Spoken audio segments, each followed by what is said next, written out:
By way of review, the victim in this matter, Mr. Leonard Pinnock, was 33 years old and a resident of the city of Hamilton at the time of his death.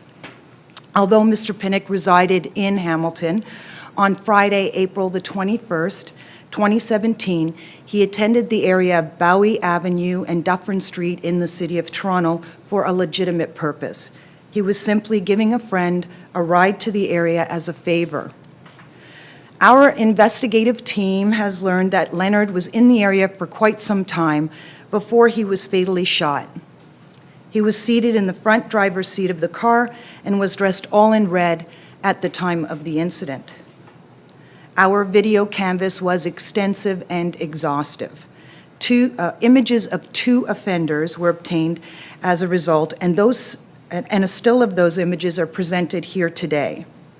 A clip of the video will also be shown depicting their movement and their actions. It is our hope that these images will cultivate further witnesses. I do want to caution that the video may be disturbing to some. However, I would ask that viewers take a good look at these individuals, and if their image, their clothing, and/or their movement seem familiar, to please contact police immediately. Callers may contact Crime Stoppers at 416-2287-8477 or 13 Division or the Homicide Unit directly. These offenders are considered to be armed and extremely dangerous, and members of the public should not attempt to approach them. And so what we've done is enhance the still image of one of the offenders, but this is the second offender, and we'll just show the video clip, which is 17 seconds long.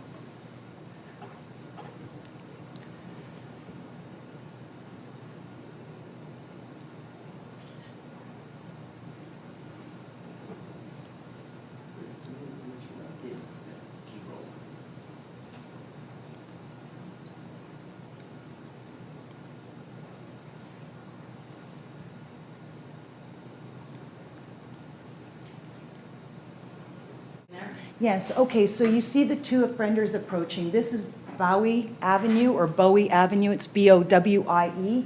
This would be Dufferin Street right here. This is our deceased is seated in the driver's side of that vehicle. You see them approaching from what appears to be Bowie Street, and then they approach the vehicle in what I believe a choreographed manner. They're very close to that. I mean, they're right in his face.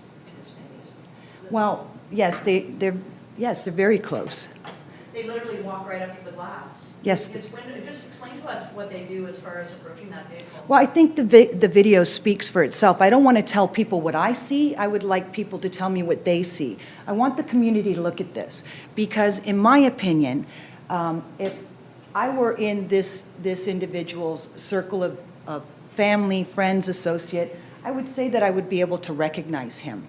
And that's what I'm hoping to do, is I'm hoping that we can have individuals who say, yes, I know this individual, and quite possibly the second offender.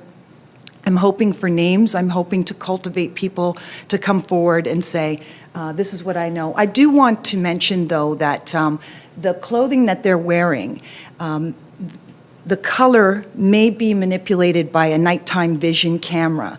So even though it appears dark or light, it could be the opposite. How many shots do you believe were fired? I haven't counted.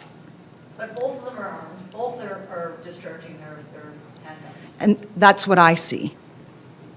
And before you commented on the fact that this may have been, he may not have been the intended target, can you speak to that?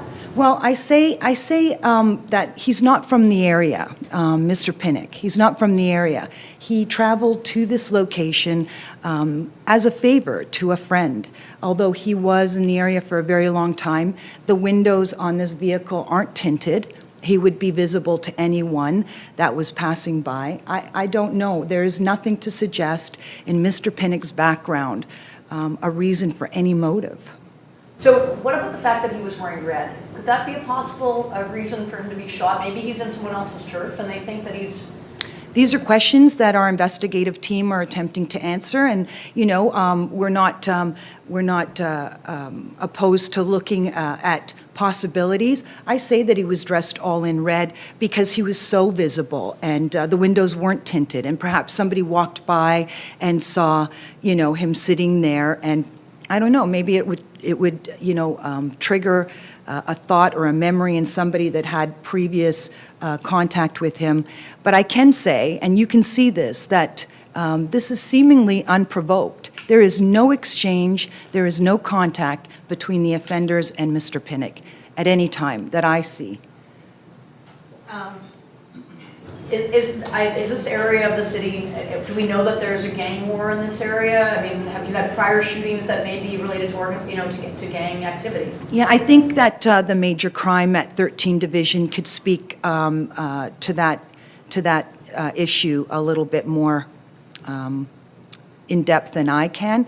But I do understand that there are gangs in the city of Toronto, and I can't get into the minds of these two offenders, but he was dressed all in red, and he was at Bowie and Dufferin Street.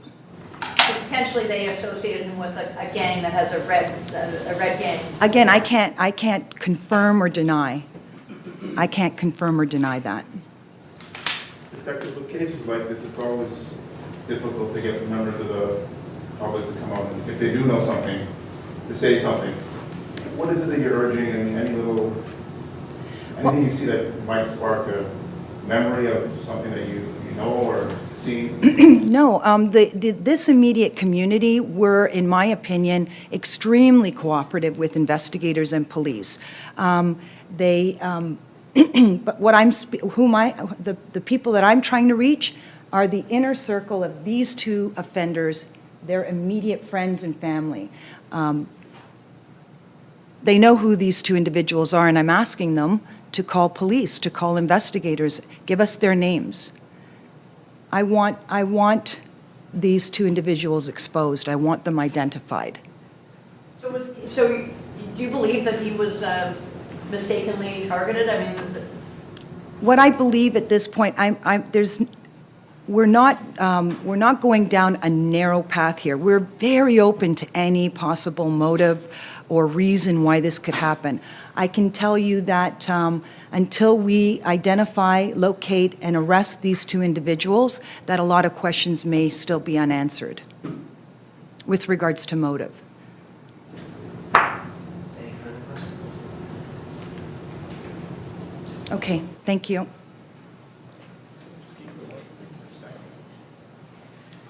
Thank you very much. That concludes today's conference. This video will be uploaded online and available for you following this conference. Thank you.